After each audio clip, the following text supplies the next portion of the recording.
kita akan membahas tentang EEG atau elektrosefalografi.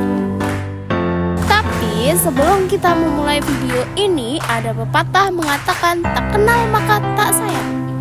Jadi kita akan perkenalan terlebih dahulu. Jadi perkenalkan, saya Aura Siva Azara. Saya Aurelia Bunga Syifa. Saya Elia Dwi Saputri. Dan saya Laila Isna Nasiroh. Jadi kita akan masuk ke materi yang pertama. Teman-teman tahu nggak sih apa itu elektrosefalografi?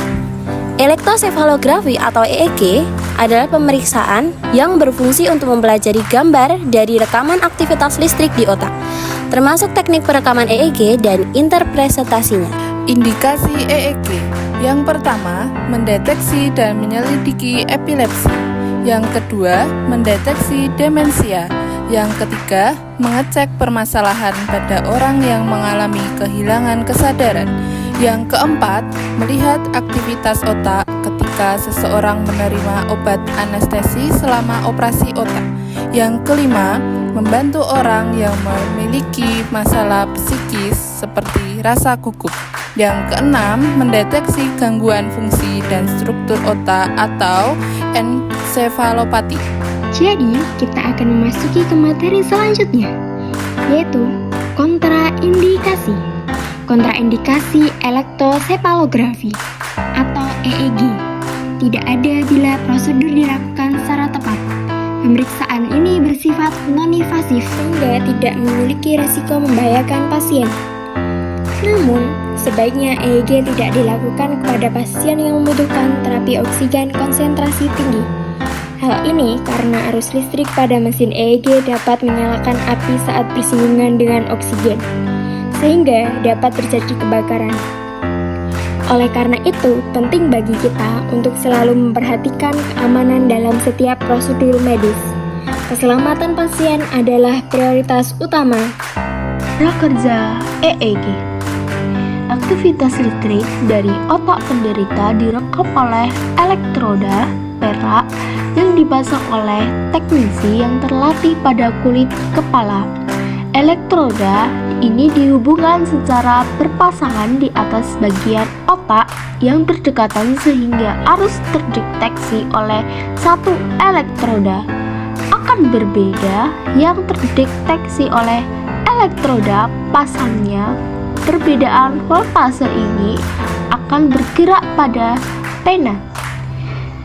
Jika pada bagian otak bermuatan negatif dan satunya lagi pada bagian otak bermuatan positif, pena akan bergerak ke bawah.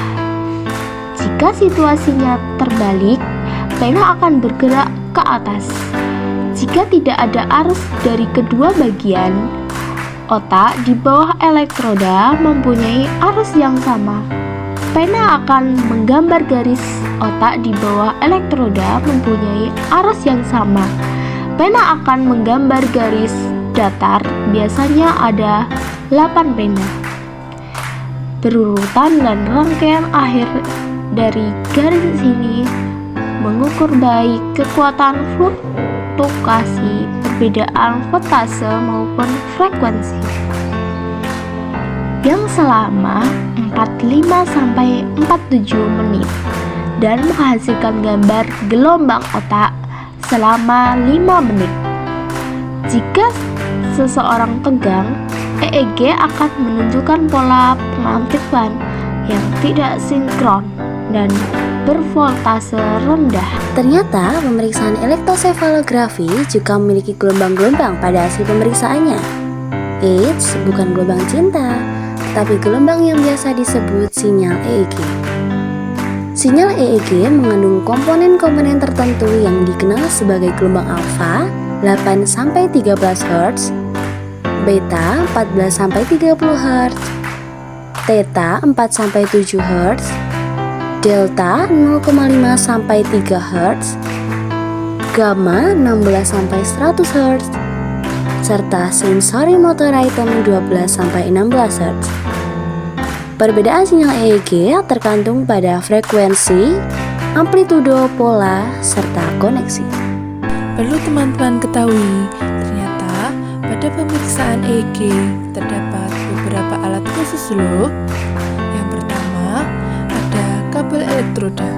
Apa sih itu kabel elektroda?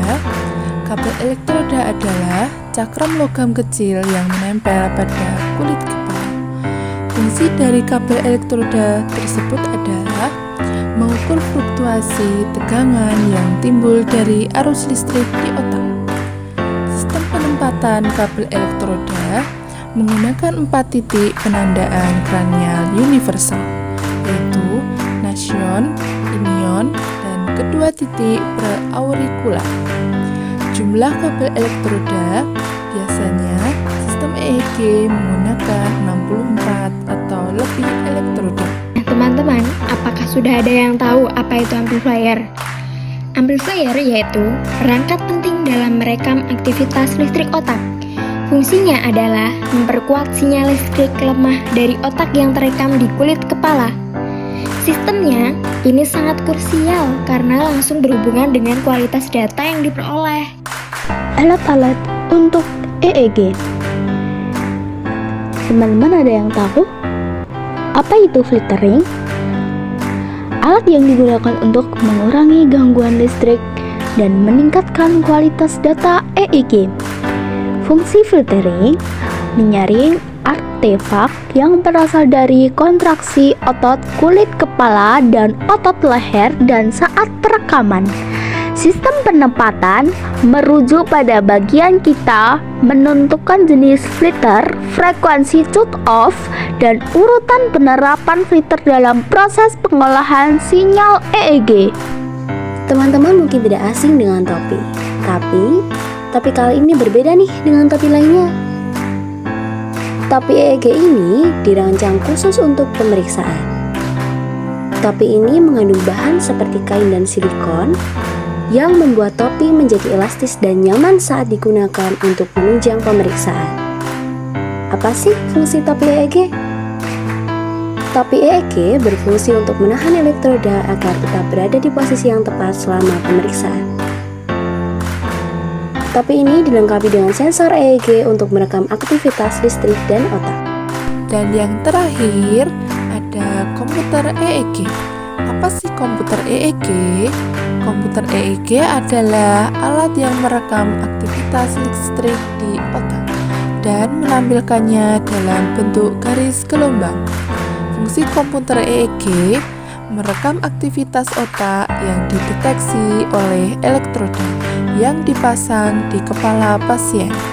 Peran komputer EEG dalam pemeriksaan EEG, komputer memainkan peran yang sangat krusial dalam sistem EEG modern.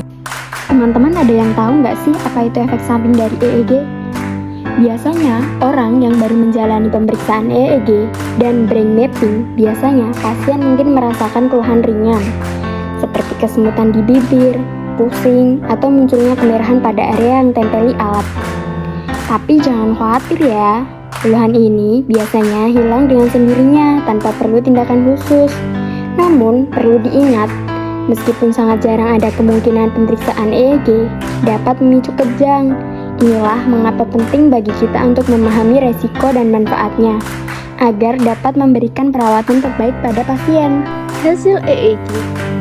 Hasil EEG atau elektroencephalografi yang normal menunjukkan pola gelombang yang seragam dan tidak menunjukkan kelainan yang jelas.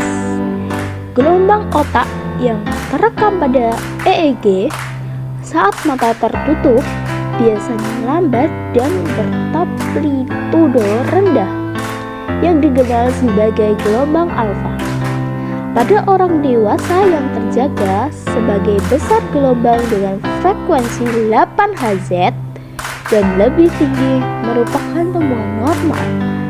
Gelombang dengan frekuensi 7 Hz atau kurang sering diklasifikasikan sebagai abnormal.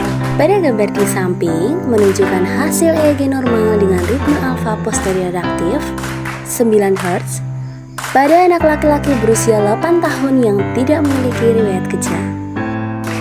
EEG menunjukkan lonjakan 3 Hz umum dan pelepasan hembusan gelombang yang berlangsung selama 6 detik pada seorang gadis berusia 7 tahun yang menderita epilepsi absen umum. Nah, gambar di samping EEG menunjukkan hisparitmia pada anak perempuan berusia 9 bulan yang mengalami kejang infantil. Dari paparan tadi, ada kesimpulan menarik bahwa ada plus minus dari pemeriksaan EEG. Terkait hal ini, kami membuka kesempatan untuk diskusi lebih lanjut. Apabila ada teman-teman yang masih kurang paham dengan materi di atas, bisa bertanya pada kolom komentar ya. Dari diskusi tadi bisa disimpulkan penting bagi kita untuk memahami tentang alat kegunaan EEG dan tentu semua berharap agar kita bisa mengasah kemampuan ini secara terus-menerus. Terima kasih atas atensinya teman-teman. Sampai jumpa di diskusi selanjutnya.